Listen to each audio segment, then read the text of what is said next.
Alright, we have the clutch cover off. Now we will pull the gear shifter arm off. There's a little arm here. And we will pull this plate off here that's on the clutch basket. 2 tapered Phillips screws. Once you break the gasket though, it will loosen right up. Now, this next part takes a spanner wrench. And we don't have the spanner wrench. There's some oil sitting in there. So I will drain the oil that's out of there. If you look down in there, there's a keeper. There's some tabs folded over into that spanner nut area. So what you can do is take a small screwdriver, bend those tabs down. I'm going to get those out of the spanner nut's way. And then that oil just keeps on filling up in there, so it's hard to see. There's generally a couple of those areas that spanner nut has that keeper folded over. So if you can tap those down, get a punch and turn those.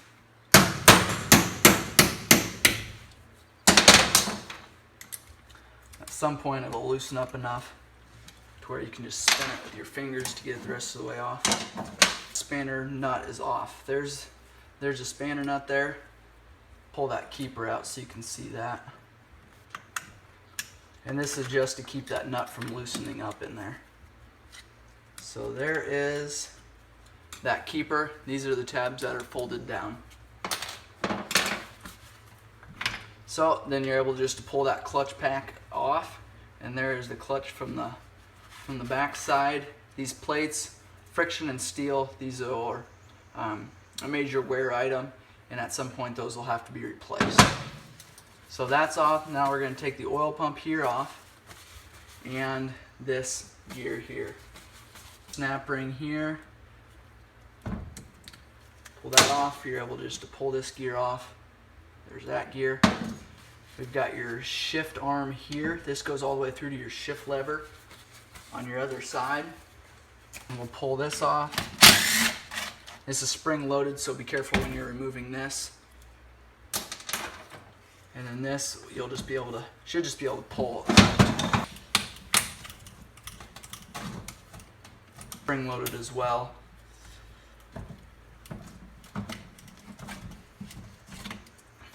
And there's your gear shift shaft there. Next we'll pull your drum star off and your oil pump. Your star that's here, what you'll want to do is turn it until it stops turning.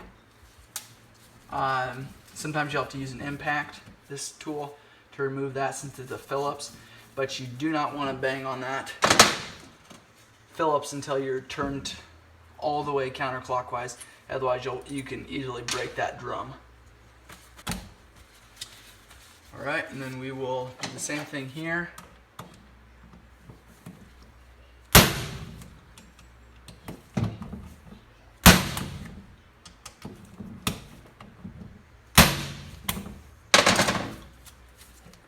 Sometimes you don't have to pull all these off. Some of them don't go all the way through. That one looks like it does. The 2 smaller ones you for sure won't have to. There's a 12mm nut that'll have to be removed. Or a bolt.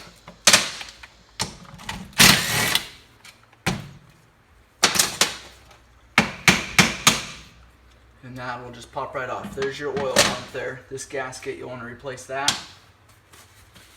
Now we are ready to split this case. We've got some Phillips heads we need to remove. For a bolt that you can't easily remove, what I like to do is take a small chisel, kind of hit down to start, create a groove, and then tap a little bit of an angle to turn that bolt out.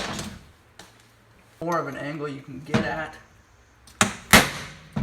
the faster it's going to work, but you also don't want to get it to a place where you even ruin that mark.